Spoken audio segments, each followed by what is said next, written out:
দেশ পুনর্গঠনে প্রবাসীদের সক্রিয়ভাবে অংশগ্রহণের আহ্বান প্রধান উপদেষ্টার। রেমিটেন্সের উচ্চ প্রবৃদ্ধিতে অবদান রাখায় প্রশংসা। আমাদের অর্থনীতি মজবুত হয়েছে, সেটার একমাত্র কারণ হলো রেমিটেন্স। নির্বাচনী কাজে নিয়োজিতরাও এবার ভোট দিতে পারবেন জানালেন সিইসি। সুষ্ঠুভাবে ভোটের আয়োজনে ইসির সংলাপ শুরু।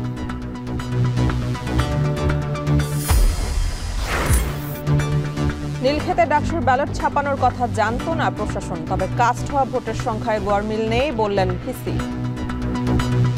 একজন রিটার্নিং অফিসার কেন্দ্রের দায়িত্বে থাকেন, তিনি সিগনেচার করে বুঝে নেওয়ার পরে ওই 5 বা 6 স্টেপ কমপ্লিট হলেই তখনই শুধুমাত্র এটি ব্যবহারযোগ্য হবে। অবরোধে অচল খাগড়াছড়ি, সতর্ক সেনা, পুলিশ, বিজিবি। উত্তরের 3 জেলা থেকে আজও দূরপাল্লার বাস বন্ধ। পূজার ছুটিতে ভোগান্তি।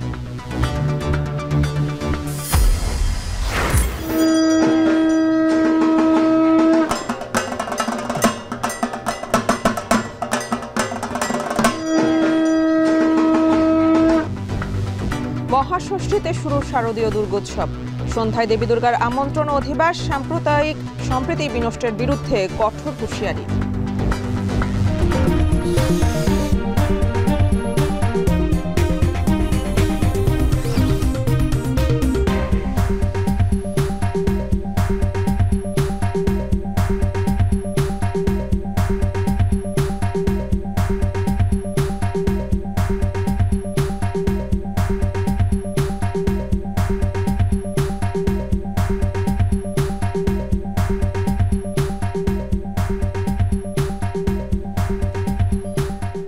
স্বাগত। এখন দুপুরে পুরো আয়োজন জুড়ে সঙ্গে আছে আমরা দুজন, আমি নাজমুস সাকিব এবং আমি মেহেরিন অ্যানি। শুরুতেই জানাবো জাতিসংঘের সাধারণ পরিষদের 80তম অধিবেশনের খবর। দেশ পুনর্গঠনের সহযোগিতা এবং অবদানের মাধ্যমে প্রবাসী বাংলাদেশিদের সক্রিয়ভাবে অংশগ্রহণের আহ্বান জানিয়েছেন প্রধান উপদেষ্টা ডক্টর মোহাম্মদ ইউনূস। শনিবার যুক্তরাষ্ট্রের নিউ ইয়র্কে NRB connect day empowering global বাংলাদেশিস শীর্ষক অনুষ্ঠানে যোগ দিয়ে তিনি এই আহ্বান জানান। অনুষ্ঠানে বাংলাদেশের অর্থনৈতিক অগ্রগতি তুলে ধরে দেশের রেমিটেন্সের উচ্চ প্রবৃদ্ধিতে অবদান রাখায় প্রবাসী বাংলাদেশিদের প্রশংসা করেন বিডার নির্বাহী chairman Ashik Chowdhury. New York থেকে আব্দুল আহাদের প্রতিবেদনে বিস্তারিত। শিক্ষা, গবেষণা ও চাকরিসহ নানা কারণে বিদেশে বসবাস করেন বহু প্রতিভাবান বাংলাদেশি। রেমিটেন্সে অবদান রাখা অনেক প্রবাসীদের নিয়ে যুক্তরাষ্ট্রের নিউ ইয়র্কে হয়ে গেল এনআরবি কানেক্ট ডে শীর্ষক অনুষ্ঠান। এ সময় দেশ গড়ার কাজে অবদান রাখায় রেমিটেন্সের নায়কদের প্রশংসা করেন প্রধান উপদেষ্টা ডক্টর মোহাম্মদ ইউনূস। বলেন, বাংলাদেশের জন্য প্রবাসীরা একটি অবিচ্ছেদ্য অংশ। 24 জুলাই পরবর্তী বাংলাদেশ পুনর্গঠনে আরও বেশি সহযোগিতা এবং অবদানের মাধ্যমে প্রবাসীদের সক্রিয় ভূমিকা পালনের আহ্বান জানিয়েছেন প্রধান উপদেষ্টা। বাংলাদেশ সারা বিশ্বে ছড়ানো, আপনারা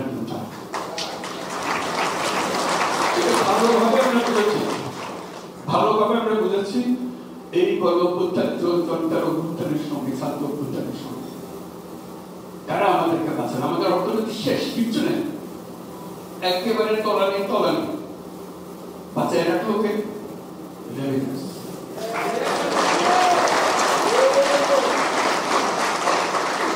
এই রেমিটেন্স এই বাংলার নতুন বাংলাদেশের জন্ম দিয়েছে। আজও যে আমরা গলা হারিয়ে বুক ফুলিয়ে বলি আমাদের অর্থনীতি মজবুত হয়েছে, সেটার একমাত্র কারণ হলো রেমিটেন্স। আগামী জাতীয় সংসদ নির্বাচনে প্রবাসীদের ভোটাধিকার নিশ্চিত করার বিষয়টিও পুনরায় আশ্বস্ত করেন অন্তর্বর্তী সরকারের প্রধান। আজকে আমরা বলতে চাই আমাদের ভোটের অধিকার দিলেন, আমাদের দাঁড়াবার অধিকার কেউ দিচ্ছেন না, এগুলো ফয়সালা হবে, একটা হয়ে যাবে, এগুলো কোনো বিষয় না। একবার নিজের মধ্যে আসলে শুরু হলো। আগে তো ভোটাধিকারই ছিল না, এখন ভোটাধিকার আসুক, তারপর বাকিটা বলি একসঙ্গে সবাই দেশে গেলে আবার হয়ে যাবে। অনুষ্ঠানে বাংলাদেশ বিনিয়োগ উন্নয়ন কর্তৃপক্ষ বিডার নির্বাহী চেয়ারম্যান আশিক চৌধুরী বলেন, গত 15 মাসে দেশের অর্থনীতির উল্লেখযোগ্য উন্নতি হয়েছে, আর 21% বেশি রেমিটেন্স প্রবৃদ্ধিতে অবদান রাখায় প্রবাসীদের প্রশংসা করেন বিডার নির্বাহী চেয়ারম্যান। গণঅভ্যুত্থানের সময় আমরা যে দেশটাকে পেয়েছি, সেখানে ইকোনমি একটা খুবই ডিফিকাল্ট সময়ের ভিতর দিয়ে যাচ্ছিল, অনেক কিছুতেই অনেক ধরনের সমস্যা আমরা আইডেন্টিফাই করেছিলাম। তা আমরা যদি অন্যান্য দেশ যারা গণঅভ্যুত্থানের ভিতর দিয়ে গেছে তাদেরকে দেখি এবং তারা সেই গণঅভ্যুত্থানের পরে ইনফ্লেশন বা জিডিপি গ্রোথ এইসব জায়গায় তারা যে ধরনের চ্যালেঞ্জ ফেস করেছে সেই তুলনায় বাংলাদেশ রিলেটিভলি গত এক বছরে অনেক কম চ্যালেঞ্জ ফেস করেছে। জাতিসংঘের অধিবেশনের মতোই এই অনুষ্ঠানেও প্রধান উপদেষ্টার পাশে ছিলেন সফর সঙ্গী বিএনপি, জামায়াত ও এনসিপির নেতারা। তারা বাংলাদেশ প্রশ্নে সবাই ঐক্যবদ্ধ থাকার ওপর জোর দিয়েছেন। আমরা বিশ্বাস করি বাংলাদেশের মানুষ সংগ্রাম লড়াই এটাতে মজ্জাগত, যে কোনো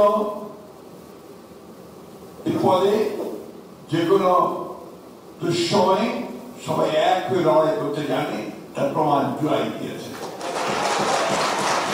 আমি আশা করি রাজনৈতিক সরকারও যখন হবে সকলে মিলে কোনো কোনো জায়গায় যে আমরা এক থাকতে পারি দেশের জন্য, এই কাজটাকে আমরা বজায় রাখবো।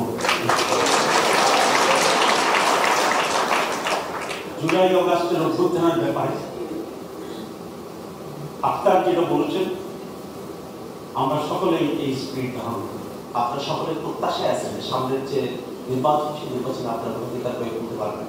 এবং আপনাদের কাছে প্রত্যাশা বাংলাদেশের মানুষেরা যে নতুন নেতৃত্ব, বাংলাদেশের মানুষ যে নতুন বাংলাদেশ পছন্দ করে, সেই বাংলাদেশ নির্মাণে আপনারা নতুন নেতৃত্ব খুঁজে দিতে আপনারা অগ্রণী ভূমিকা পালন করবেন।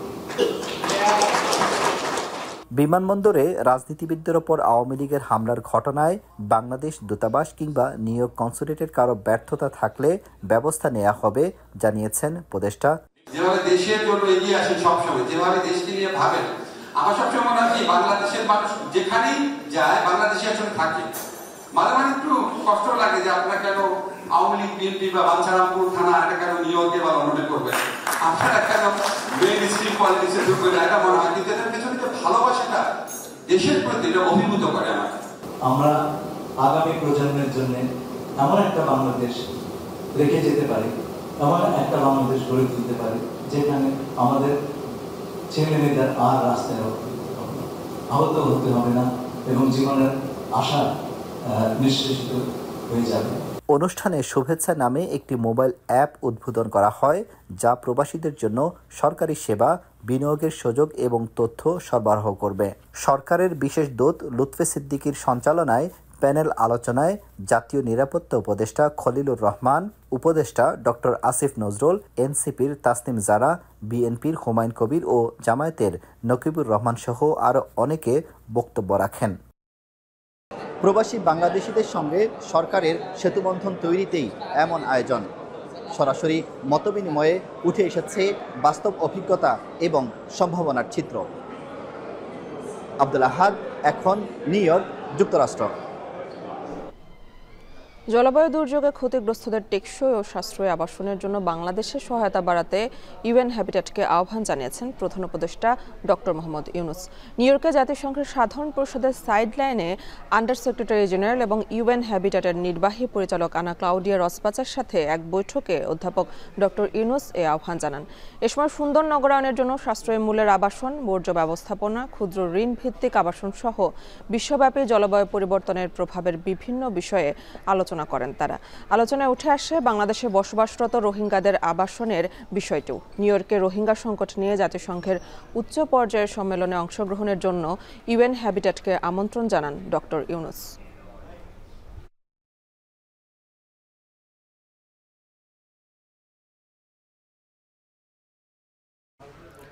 নির্বাচনের সময় প্রবাসে থাকা বাংলাদেশি ও দেশে ভোটের সাথে সম্পৃক্তদের জন্য ডিজিটাল পোস্টাল ব্যালটের ব্যবস্থা হচ্ছে বলে জানালেন প্রধান নির্বাচন কমিশনার।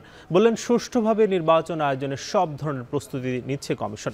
সকালে নির্বাচন ভবনে বিশিষ্ট নাগরিকদের সাথে কমিশনের ধারাবাহিক সংলাপের উদ্বোধনীতে সিইসি এসব জানান। পর্যায়ক্রমে নারী প্রতিনিধি, গণমাধ্যম কর্মী এবং নিবন্ধিত রাজনৈতিক দলসহ অংশীজনদের সাথে সংলাপ করবে ইসি। বিস্তারিত প্রতিবেদনে। জাতীয় সংসদ নির্বাচন সামনে রেখে রাজনীতির মাঠে যখন দল ও প্রার্থীদের পক্ষে বিপক্ষে চলছে নানা যুক্তিতর্ক, তখন সেই নির্বাচন আয়োজনে কমিশনের করণীয় ঠিক করতে সুশীল সমাজের প্রতিনিধি ও শিক্ষাবিদদের সাথে সংলাপে নির্বাচন কমিশন। দিনব্যাপী চলা সংলাপে দেশের বেশ কয়েকটি বিশ্ববিদ্যালয় ভিসি, সরকারি বেসরকারি বিভিন্ন প্রতিষ্ঠান প্রধান সহ অন্তত অর্ধশত বিশিষ্ট ব্যক্তিবর্গের মতামত নিচ্ছে কমিশন। রোববার নির্বাচন ভবনের এই আয়োজনের উদ্বোধনীতে নির্বাচনের সব ধরনের প্রস্তুতির কথা জানান সিইসি। বলেন, সব মিলিয়ে সুষ্ঠু সুন্দর ভোট করতে প্রতিশ্রুতিবদ্ধ কমিশন। আমরা যারা বন্দী অবস্থায় আছে, হাজতবাসী আছে, তারা ভোট দেওয়ার সুযোগ পায় না, তাদেরকে আমরা ইনক্লুড করব। অনেক সরকারি কর্মচারী আছেন, দেশের বিভিন্ন জায়গায় পোস্টেড থাকেন, ডিউটিতে থাকেন, ওনারা যাতে ভোট দিতে পারেন সেই উদ্যোগটাও আমরা এবার নিয়েছি। বলতে পারবো যে এটা মাইলফলক ইনোভেশন হবে, যে এটা আমরা যদি করতে পারি ইনশাল্লাহ করবো। ইনশাল্লাহ আমরা যে একটা সুষ্ঠু সুন্দর বিশ্বাসযোগ্য নির্বাচন দিতে প্রতিশ্রুতিবদ্ধ। দেশের বিভিন্ন পেশায় কর্মরত বিশিষ্ট ব্যক্তিবর্গের মতামতে উঠে আসে নির্বাচনের আগে পরের পরিস্থিতি নিয়ন্ত্রণে কমিশনের করণীয়, ভোটের সময় মাঠ পর্যায়ে দায়িত্বে থাকা কর্মকর্তাদের সময় উপযোগী সিদ্ধান্ত নেওয়ার ক্ষমতা এবং সামাজিক যোগাযোগ মাধ্যম নিয়ন্ত্রণ সহ বেশ কিছু বিষয়। করার উপরে নির্ভর করবে বাংলাদেশ কোন দিকে যাবে। তো কাজেই সেই দিক থেকে আগামী নির্বাচনটা আমাকে যদি জিজ্ঞেস করেন, আমি 70-এর নির্বাচনে ঢাকা বিশ্ববিদ্যালয়ের ছাত্র হিসাবে আমি দেখেছি 70-এর নির্বাচন, ওইটা যেরকম একটা টার্নিং পয়েন্ট ছিল তখনকার জন্য, আমার ধারণা এই নির্বাচনটাও, সামনের নির্বাচনটাও এরকম একটা টার্নিং পয়েন্ট আমাদের জন্য আসবে। অনেক অর্জন থাকার পরেও আমরা খুব দুঃখী এবং দুর্ভাগা এই কারণে যে 54 বছরে এই জাতি তার ইলেকট্রাল প্রসেস ঠিক করতে পারে না। কিভাবে ক্ষমতার ট্রানজিশন হবে এখনো আমরা ঠিক করতে পারি না। সত্যি মেরুদণ্ড থাকে তাহলে কেবল আপনি স্বাধীন হতে পারবেন। আর এই স্বাধীন যদি আপনি হতে পারবেন তাহলে জাতিকে একটা সুখী, একটা আনন্দময় নির্বাচন আপনারা তো উপহার দিতে পারবেন। চ্যালেঞ্জ কিন্তু ভয়ঙ্কর অবস্থা। আমি দু একটা পয়েন্ট বলে শেষ করবো খুব অল্প। সেই সময়সীমার মধ্যে প্রার্থী নির্বাচিত হয়ে গেছে, বেসরকারিভাবে ফলাফল ঘোষিত হয়ে গেছে। এরপরে কিন্তু একটা বড় মাপের রিল্যাক্টেন্সি নির্বাচন কমিশনের স্বাধীন সার্বভৌম যে প্রতিষ্ঠান, তার এনফোর্স, এখানে এই ক্যাপাসিটির প্রশ্নটা হয়, এনফোর্স করা, যে আমি এনফোর্স করব। এবং এটা শুধু পোলিং ডে বা ইলেকশনের রেজাল্ট দেওয়া পর্যন্ত নয়, ইলেকশনের পরের যে নির্বাচন পরবর্তী যে সময়সীমাকে আমরা বলি, যেটা আপনারা তফসিলের মাধ্যমে নির্ধারণ করবেন, ওই সময়সীমা পর্যন্ত, যেটা নির্বাচনের পরে যদি 3 মাস হয়ে থাকে 3 মাস, এই এনফোর্সেবিলিটিটা কিন্তু নিশ্চিত করা প্রয়োজন। নির্বাচন সামনে রেখে পর্যায়ক্রমে নারী সমাজের প্রতিনিধি, গণমাধ্যম কর্মী ও নিবন্ধিত রাজনৈতিক দলসহ অংশীদারদের সাথে সংলাপ করবে নির্বাচন কমিশন। শাহরিয়ার জামান পুলক, এখন, ঢাকা। একটি ভালো নির্বাচনের জন্যই বিএনপির সরকার টিকিয়ে রেখেছে বলে মন্তব্য করেছেন বিএনপির ভাইস চেয়ারম্যান শামসুজ্জামান দুদু। আর পিআর পদ্ধতিতে নির্বাচন হলে জনগণ ভোটের অধিকার হারাবে বলে মন্তব্য করেছেন বিএনপি চেয়ারপারসনের উপদেষ্টা আব্দুস সালাম। সকালে প্রেস ক্লাবের সামনে জাতীয়তাবাদী লেখক ফোরাম আয়োজিত সন্ত্রাস ও বিশৃঙ্খলা সৃষ্টির মাধ্যমে গণতান্ত্রিক যাত্রাকে বাধাগ্রস্ত করার প্রতিবাদ শীর্ষক কবিতা পাঠ ও সমাবেশে এসব মন্তব্য করেন তারা। বলেন, পিআর হলে দুর্বল সরকার প্রতিষ্ঠা হবে, আর যারা ভারতকে প্রতিষ্ঠা করতে চায় তারাই দুর্বল সরকার চায় বলেও মন্তব্য করেন আব্দুস সালাম। এ সময় তিনি প্রশ্ন তোলেন, যারা আন্দোলন করছে, দাবি না মানলে নির্বাচনের হবে না বলে ধমক দিচ্ছে, তারা ফ্যাসিবাদ ফিরে আসার সুযোগ করে দিচ্ছে কিনা। আর শামসুজ্জামান দুদু বলেন, একটি বিশেষ মহল মনে করছে নির্বাচন হলে তাদের ভবিষ্যৎ নেই, তাই নতুন নতুন দাবি সামনে এনে নির্বাচন ঠেকানোর চেষ্টা করছে। আমরা সরকারকে সমর্থন দিয়েছি গণতন্ত্রের প্রশ্নে, আমরা সরকারকে সমর্থন দিয়েছি, টিকিয়ে রেখেছি একটি ভালো নির্বাচনের জন্য। আমরা সরকারের কাছে প্রত্যাশা করি ভালো নির্বাচনের জন্য স্বল্প সময়ের মধ্যে যা যা করার সেগুলো উদ্যোগী হয়ে আপনি সিদ্ধান্ত নেবেন, সেটার প্রতি আমাদের সমর্থন আছে। এই পিআর সিস্টেম হলে কি হবে? জনগণ ভোটের অধিকার হারাবে, জনগণ তার প্রতিনিধি নির্বাচন করতে পারবে না, আবার ফ্যাসিবাদের জন্ম হবে, তার এলাকায় এমপি কে নির্বাচিত হবে জনগণ জানবে না, জনগণ কোনো নালিশ দিয়ে, কোনো সুপারিশ দিয়ে পার্লামেন্ট মেম্বারের কাছে যেতে পারবে না। আগামী জাতীয় নির্বাচন সুষ্ঠু ও নিরপেক্ষ করতে নির্বাচন পর্যবেক্ষণের পাশাপাশি ইউরোপীয় ইউনিয়নের প্রতিনিধি দলের কাছে কারিগরি সহায়তা চেয়েছে জামায়াত ইসলামী। দুপুরে বসুন্ধরা আবাসিক এলাকায় জামায়াতের আমির ডক্টর শফিকুর রহমানের সাথে সাক্ষাৎ করতে যান ইউরোপীয় ইউনিয়নের একটি প্রতিনিধি দল। ফেব্রুয়ারিতে জাতীয় নির্বাচনে জামায়াতের অবস্থান বিষয়ে জানতে চান প্রতিনিধি দল। দলের সেক্রেটারি জেনারেল মিয়া গোলাম পরোয়ার জামায়াতের পক্ষ থেকে জানানো হয় ফেব্রুয়ারিতে নির্বাচন চান তারা, তবে জুলাই সনদের ভিত্তিতে নির্বাচন অনুষ্ঠিতের কথা ইউরোপীয় ইউনিয়নের প্রতিনিধি দলের কাছে পুনর্ব্যক্ত করে জামায়াত ইসলামী।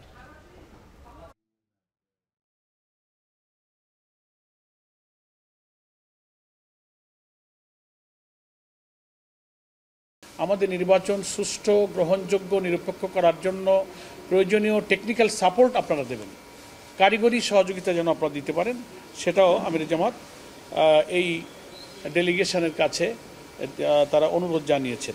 অত্যন্ত দৃঢ়তার সাথে বলেছেন আমরা ফেব্রুয়ারিতে ইলেকশনে যেতে চাই, প্রোভাইডেড আমাদের যে রিফর্ম প্রপোজালগুলো জুলাই সনদের আইনি ভিত্তির মধ্য দিয়ে এই নির্বাচনটাই এর ভিত্তিতে হইতে হবে, তাহলে নির্বাচন ফেয়ার, ফ্রি এবং ক্রেডিবল হবে।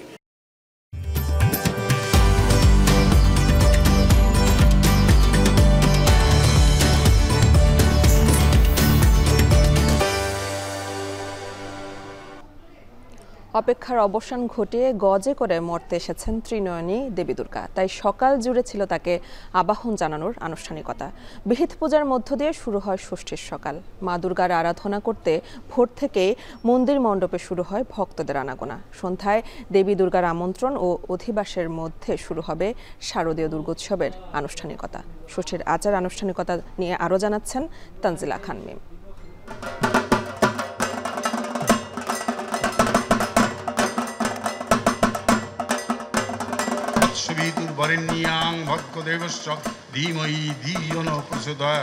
ঢাকের ঢোল, মন্ত্র, শঙ্খধ্বনি, বছর ঘুরে শারদীয় আবহ।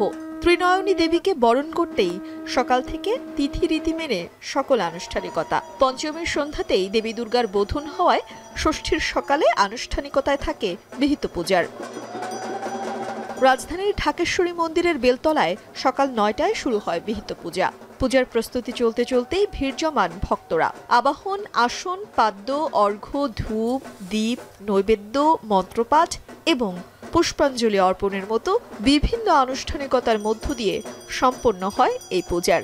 দেবী দুর্গার আগমনে উচ্ছ্বসিত ভক্তদের কামনা, শান্তিপ্রিয় জন্মভূমিতে না ঘটুক কোনো অপ্রীতিকর ঘটনা। মন্দিরে মণ্ডপে বাজুক সম্প্রীতির সুর।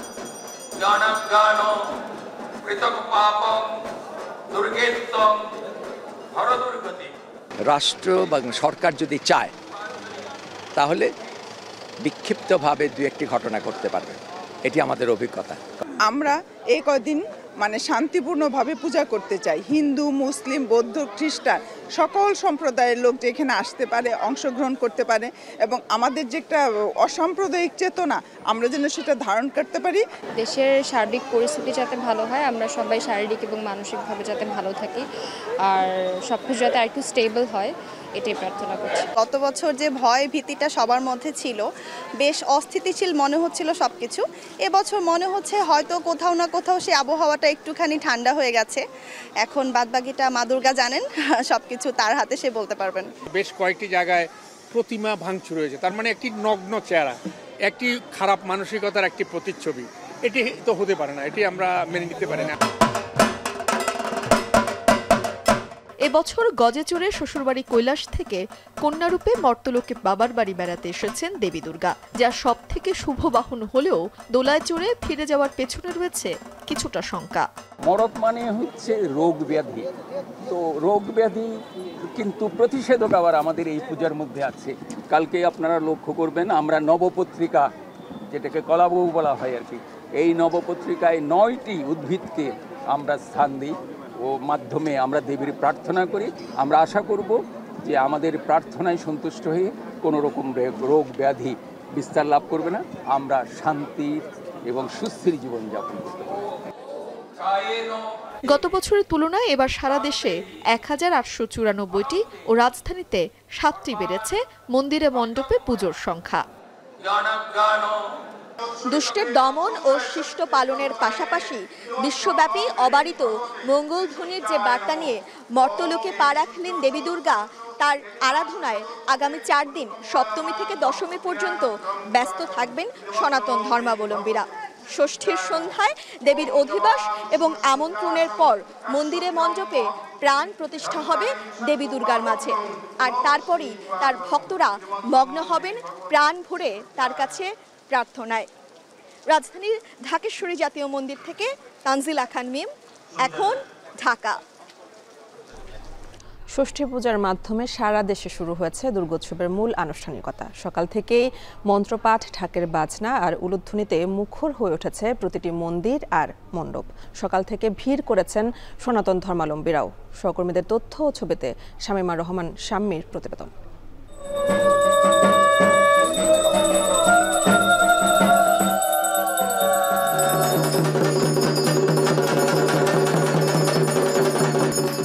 ঢাকে পড়েছে কাঠি, বেজে উঠেছে শঙ্খ, উলুধ্বনিতে মুখরিত হয়ে উঠেছে চারপাশ।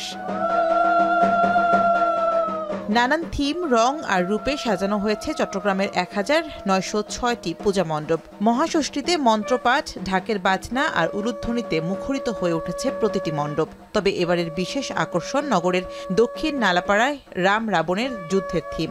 ভিন্নধর্মী আয়োজন দেখতে ভিড় করেছেন ভক্তরাও। এখানে প্রতি বছর নতুন আঙ্গিকে সাত্ত্বিকভাবে পূজাটা করা হয়। চট্টগ্রামে প্রথম পূজা দেখতে আসছি, সেই জায়গায় এই জিনিসটা আমার কাছে অনেক ভালো লাগছে। উৎসবের সাজে ময়মনসিংহের মণ্ডপে মণ্ডপে আসতে শুরু করেছেন ভক্তরা।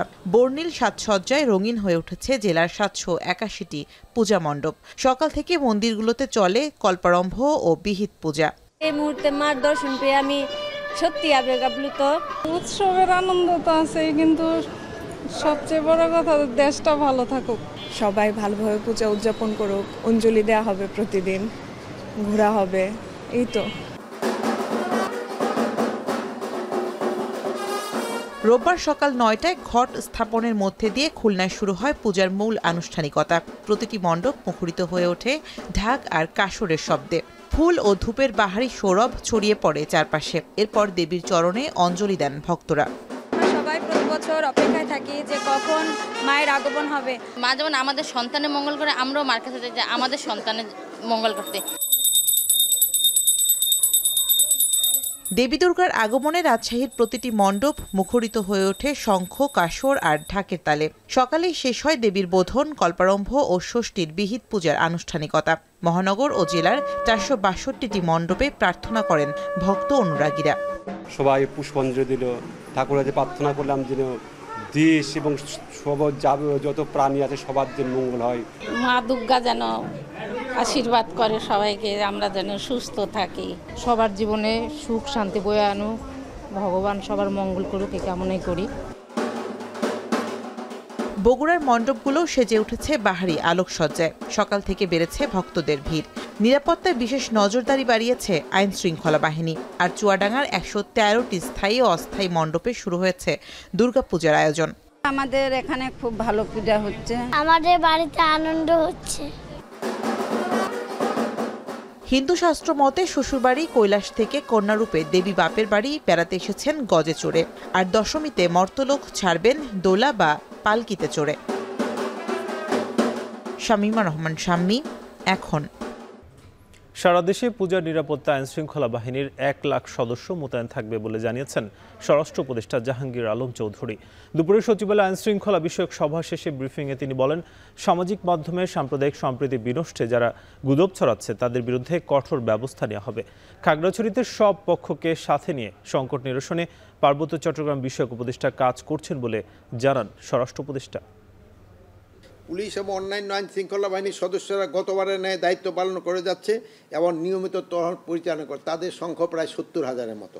সামাজিক যোগাযোগ মাধ্যমে শারদীয় দুর্গাপূজাকে কেন্দ্র করে সাম্প্রদায়িক সম্প্রীতি বিনষ্ট করার লক্ষ্যে দুষ্কৃতিকারী ও গুজব সৃষ্টিকারীদের বিরুদ্ধে কঠোর আইনানুগ ব্যবস্থা গ্রহণ করা হবে। আপনারা সবসময় সঠিক সংবাদ পরিবেশন করায় কিন্তু দেশবাসীরা উপকৃত হচ্ছে। তা না হলে পার্শ্ববর্তী দেশ এবং ফ্যাসিস্টের কিছু দোসর সবসময় একটা মিথ্যা সংবাদ স্পেশালি ইউটিউব, ফেসবুক এগুলিতে দিয়ে দেয়।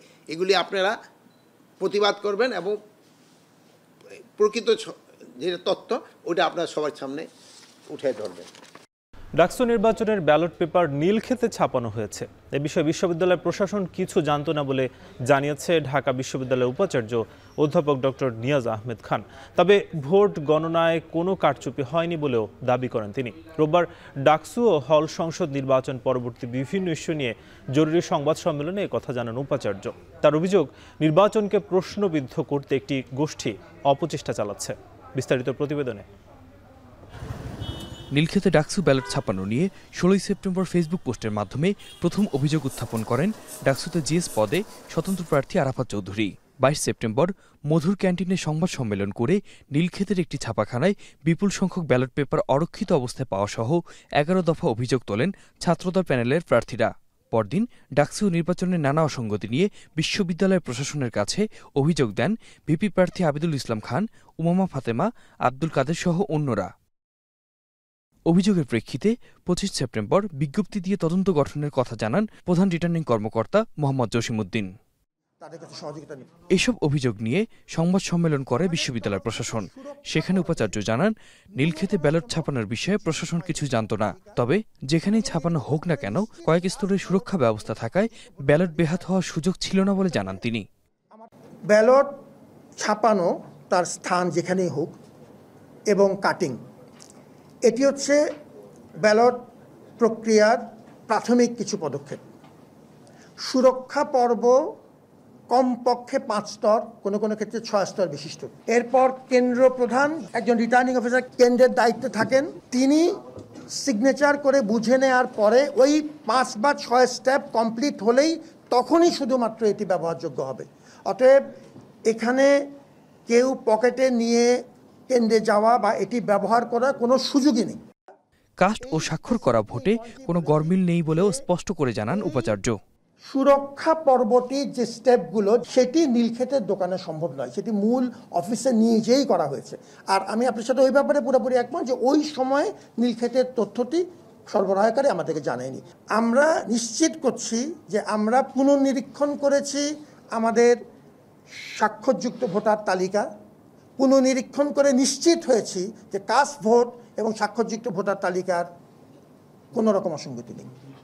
বিশ্ববিদ্যালয় প্রশাসনের ব্যাখ্যার প্রেক্ষিতে দলীয় বৈঠকের পর সংবাদ সম্মেলনের সিদ্ধান্ত নেয়ার কথা জানিয়েছে অভিযোগকারী নেতারা। আতিক মিসবালগ্ন, এখন, ঢাকা। ডাকসু নির্বাচন ঘিরে পূজার ছুটিতেও প্রচারণা চালাচ্ছেন প্রার্থীরা। চট্টগ্রাম বিশ্ববিদ্যালয় থেকে সে খবর জানাতে যুক্ত হচ্ছেন শোয়েব রহমান। শোয়েব, জানাবেন যে পূজার ছুটিতে প্রচারণায় কেমন সাড়া পাচ্ছেন প্রার্থীরা এবং সার্বিক পরিস্থিতি কেমন দেখছেন?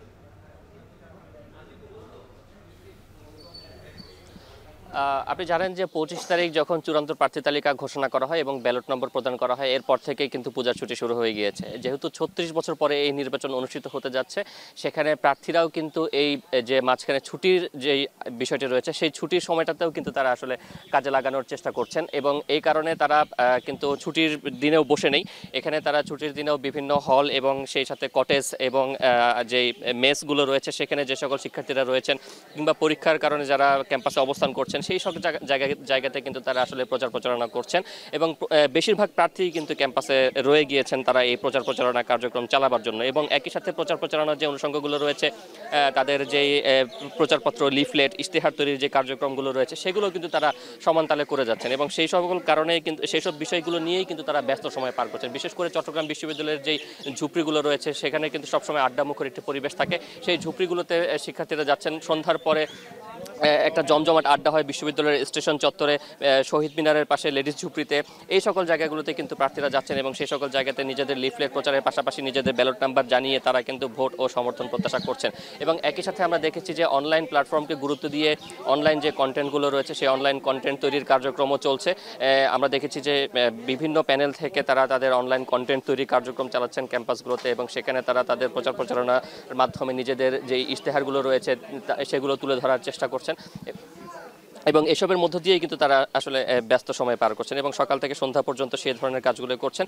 এবং এর মধ্যে আরেকটি বিষয় আপনাকে জানিয়ে রাখতে চাই যে সেই প্রচারণা শুরু হওয়ার পর থেকেই কিন্তু অনলাইনে শিক্ষার্থীরা সরব হয়েছেন এবং সেখানে এরই মধ্যে কিন্তু নির্বাচন কমিশনে বেশ কয়েকটি অভিযোগও জমা পড়েছে। সেখানে আজ 2 জন নারী প্রার্থী তারা অভিযোগ দায়ের করেছেন এবং তারা বলছেন যে সেখানে তারা অনলাইনে তাদের সাইবার বুলিংয়ের শিকার হচ্ছেন এবং বাজে মন্তব্যের মাধ্যমে তাদের হেয় প্রতিপন্ন করা হচ্ছে। এইসব বিষয়গুলো নিয়েও কিন্তু আসলে নির্বাচন কমিশনে অভিযোগ জমা পড়েছে। তো সবকিছু মিলে যেটি বলতে পারি যে পুজোর ছুটি চললেও কিন্তু ক্যাম্পাস নির্বাচনী আমেজ বিরাজ করছে এবং নির্বাচনের প্রচার প্রচারণায় কিন্তু প্রার্থীরা জমজমাট একটি সময় পার করছেন বা জমজমাট একটি প্রচার প্রচারণা কার্যক্রম কিন্তু ক্যাম্পাসে চলমান রয়েছে।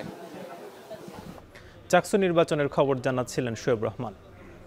দুর্গাপূজার জন্য খাগড়াছড়িতে স্থগিতের কয়েক ঘন্টা পর আবারও অবরোধ পালন করছে যুগ্ম ছাত্র জনতা। শনিবার রাত 12টার দিকে সনাতন ধর্মাবলম্বীদের উৎসবের কথা বিবেচনায় 3 অক্টোবর পর্যন্ত অবরোধ স্থগিতের ঘোষণা দিয়েছিল পাহাড়ি সংগঠনগুলো, কিন্তু এর পরপরই পাহাড়িদের মাঝে তৈরি হয় অসন্তোষ। টানা কর্মসূচি পালনের আহ্বান জানায় বিভিন্ন দল, মত ও পাহাড়ি সংগঠনের নেতারা। তারই পরিপ্রেক্ষিতে গেল রাত 3টার দিকে সিদ্ধান্ত পরিবর্তন করে আবারও লাগাতার কর্মসূচি ও অবরোধের ডাক দেন তারা। এদিকে গতকাল পাহাড়ি বাঙালি সংঘর্ষের পর খাগড়াছড়ি পৌরসভার সদর এলাকায় 144 ধারা জারি করা হয়। আইনশৃঙ্খলা পরিস্থিতি স্বাভাবিক রাখতে মোতায়েন করা হয়েছে বিজিবি ও সেনাবাহিনী। বন্ধ আছে দোকানপাট, স্কুল, কলেজ ও ব্যবসা প্রতিষ্ঠান। দূরপাল্লা ও আভ্যন্তরীণ যানবাহন বন্ধ রয়েছে।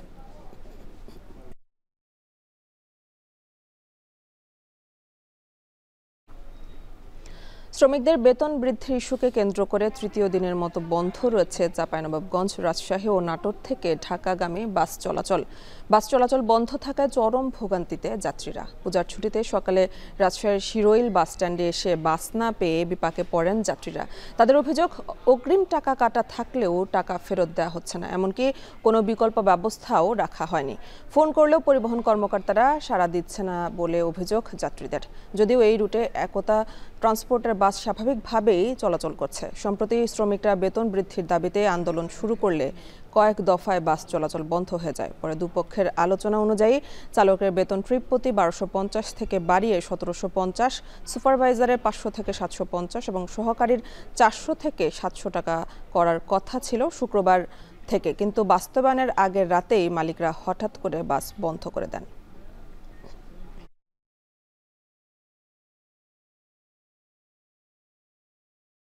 জুলাইয়ে মানবতা বিরোধী অপরাধে শেখ হাসিনা সহ 3 আসামির বিরুদ্ধে সবশেষ সাক্ষ্য দিচ্ছেন মামলার মূল তদন্ত কর্মকর্তা। সাক্ষীর শুরুতে তদন্তে পাওয়া ভিডিও ফুটেজের তথ্য ট্রাইব্যুনালে তুলে ধরেন প্রসিকিউশন। এদিন জুলাই আন্দোলনে আবু সাইদ, আনাস, আশুলিয়ায় জীবন্ত পুড়িয়ে হত্যা, যাত্রাবাড়ি, ফার্মগেট সহ বিভিন্ন এলাকায় সংঘটিত নৃশংস হত্যাকাণ্ডের ভিডিও চিত্র তুলে ধরেন তদন্ত কর্মকর্তা মোহাম্মদ আলমগীর। এসব ভিডিও সরাসরি সম্প্রচারের পাশাপাশি তদন্তকারী কর্মকর্তার জবানবন্দি ও সাক্ষ্য সরাসরি সম্প্রচার করা হয়।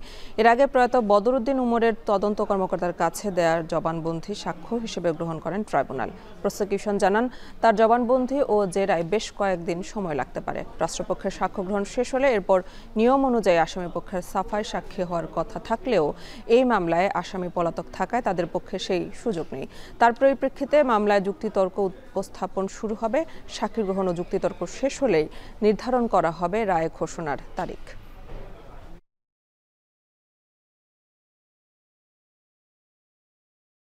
সতেরোটি ভিডিও ফুটেজ অনারেবল ট্রাইব্যুনালে উপস্থাপন করেছেন।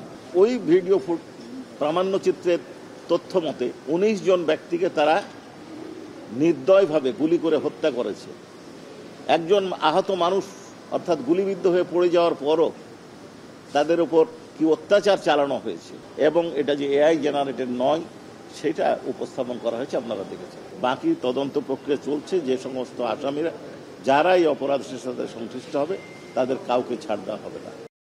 সিলেট সিটি কর্পোরেশনে ব্যাটারি চালিত রিকশা বন্ধ ও ফুটপাত দখলমুক্ত করার দাবিতে বিক্ষোভ মিছিল করেছেন নগরবাসী। সকাল 11:30টায় সিলেট সিটির সাবেক মেয়র আরিফুল হক চৌধুরীর নেতৃত্বে মিছিলটি অনুষ্ঠিত হয়। বিক্ষোভ মিছিলটি নগরীর কোর্ট পয়েন্ট থেকে শুরু হয়ে বিভিন্ন গুরুত্বপূর্ণ সড়ক ঘুরে শহীদ মিনারে গিয়ে শেষ হয়। এতে বিভিন্ন রাজনৈতিক দল, সামাজিক ও ধর্মীয় সংগঠনের নেতারা অংশ নেন। বিক্ষোভের আগে কোর্ট পয়েন্টে অনুষ্ঠিত সংক্ষিপ্ত সমাবেশে বক্তারা জানান, অটোরিকশার দৌরাত্মে সৃষ্টি হচ্ছে যানজটের অহরহ, ঘটছে দুর্ঘটনা। এছাড়া হকারদের কারণে ফুটপাত বেদখল হওয়ায় চলাচলে বিঘ্ন করছে। নগরবাসীর ভোগান্তি কমাতে দ্রুত কার্যকর পদক্ষেপ নেওয়ার দাবি জানান বিক্ষোভকারীরা।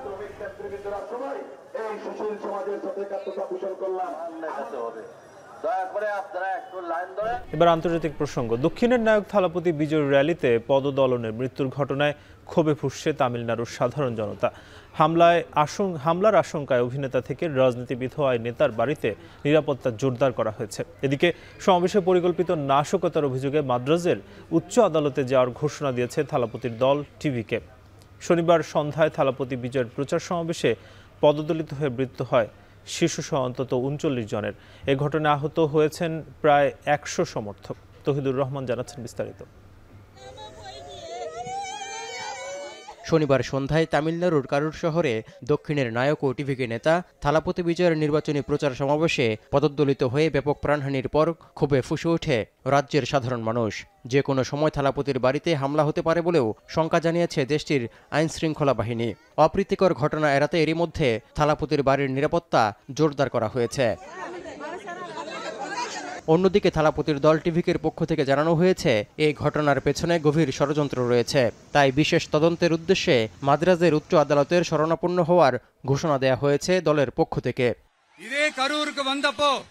এর আগে নির্ধারিত সময়ের 7 ঘন্টা পর শনিবার সন্ধ্যায় তামিলনাড়ুর কারুর জেলার সমাবেশে হাজির হন অভিনেতা থেকে রাজনীতিবিদ বনে যাওয়া থালাপতি বিজয়। দল গঠনের 1 বছরেই জনপ্রিয় হয়ে ওঠা এই নেতাকে কাছ থেকে দেখতে শুরু হয় হাজার হাজার মানুষের হুড়হুড়ি। এ সময় পদপিষ্ট হয়ে হতাহত হন বহু ভক্ত সমর্থক। মুহূর্তেই থালাপতি বিজয়ের দল তামিলগা ভেত্রী কাজগাম টিভিকের প্রচার সভা রূপ নেয় মৃত্যুর মিছিলে। এই তালিকায় বেশিরভাগই নারী ও শিশু। একই পরিবারের অনেকের যেমন প্রাণ গেছে, তেমনি অনেকেই আহত অবস্থায় হাসপাতালে মৃত্যুর সঙ্গে পাঞ্জা লড়ছেন। এই অবস্থায় ভারত জুড়ে শোকের ছায়া নেমে এসেছে। কান্নায় ভেঙে পড়ছেন স্বজনরা। ரெண்டு பையன் ஒரு பையன் இறந்துட்டான், பெரிய பையன். சின்ன பையனை காணோம். வீட்டுக்காரம்மா வேற ஐசியூல வச்சிருக்காங்க, எங்க அண்ணிய வேற। এত মানুষ হতাহতের ঘটনায় হৃদয়ে চূর্ণ বিচূর্ণ বলে সামাজিক যোগাযোগ মাধ্যম এক্সে শোক ও সমবেদনা জানিয়েছেন থালাপতি বিজয়। এছাড়া এই দুর্ঘটনার জন্য আইনশৃঙ্খলা বাহিনীর গাফলতিকে দায়ী করছে থালাপতির দল। পুলিশ এই অভিযোগ অস্বীকার করে জানিয়েছে, যেখানে সমাবেশ হয়েছে সেখানে 10,000 মানুষের ধারণ ক্ষমতা থাকলেও প্রায় 30,000 সমর্থক যোগ দিয়েছিল। এছাড়া শনিবার সকাল 10টা থেকে বিকেল 3টা পর্যন্ত প্রচার সভার অনুমতি দেওয়া হয়েছিল। বিজয় দুপুর 12:30 নাগাদ পৌঁছানোর কথা থাকলেও সন্ধ্যা 7:30টার পরে পৌঁছান। গরমের মধ্যে না খেয়ে এত দীর্ঘ সময় মানুষ অপেক্ষা করায় অনেকেই দুর্বল হয়ে পড়েন। যখন থালাপতি সমাবেশে যোগ দেন তখন অনাকাঙ্ক্ষিতভাবে এই দুর্ঘটনা ঘটে বলে জানিয়েছে পুলিশ। এই ঘটনায় শোক জানিয়েছেন ভারতের রাষ্ট্রপতি দ্রৌপদী মুর্মু, প্রধানমন্ত্রী নরেন্দ্র মোদী, স্বরাষ্ট্রমন্ত্রী অমিত শাহ, তামিলনাড়ুর মুখ্যমন্ত্রী MK স্ট্যালিন সহ আরও বহু রাজনৈতিক নেতা। তৌহিদুর রহমান, এখন বিশ্ব। রাজধানীর আজিমপুরের দায়রা শরীফ এলাকায় সাবেক সংসদ সদস্য হাজী সেলিমের বাসভবনে যৌথ বাহিনীর অভিযান চলছে। সেখানে আছেন সহকর্মী রাজু আহমেদ। সরাসরি চলে যাচ্ছে তার কাছে। রাজু, এই যে অভিযান চলছে, এখন পর্যন্ত কিছু পাওয়া গেছে কিনা, আর অভিযানের সবশেষ খবর জানাবেন। এনি দুপুর নাগাদ কিন্তু এই বাড়িটি আসলে ঘিরে ফেলে হাজী সেলিমের যে বাসভবন, অর্থাৎ আজিমপুরের দায়রা শরীফের পাশের যে বাসভবন, সেটি কিন্তু মূলত ঘিরে ফেলা হয় এবং তারপর অভিযান চলে। এখন পর্যন্ত আমাদের কাছে যে তথ্যটি এসেছে, এখন পর্যন্ত 6টি গাড়ি এই ভবনটি থেকে উদ্ধার করা হয়েছে। যে 6টি গাড়ির একটিতে সংসদ সদস্যর যে লোগো থাকে সেটি পাওয়া গেছে এবং এখানে একজনকে আটক করার খবর আমরা পাচ্ছি, যাকে জিজ্ঞাসাবাদ করা হবে। তবে এই তথ্যগুলোর আনুষ্ঠানিক কোনো বক্তব্য আইনশৃঙ্খলা রক্ষাকারী বাহিনীর পক্ষ থেকে আমাদেরকে এখন পর্যন্ত জানানো হয়নি। তবে আপনারা দেখছেন যে এই পুরো বাড়িটি কিন্তু আইনশৃঙ্খলা রক্ষাকারী বাহিনীর সদস্যরা ঘিরে ফেলেছেন। প্রবেশ সংরক্ষিত করা হয়েছে। বাড়িটির চারিদিকে আইনশৃঙ্খলা রক্ষাকারী বাহিনীর সদস্য, বিশেষ করে যৌথ বাহিনীর সদস্যরা কিন্তু অবস্থান নিয়েছে।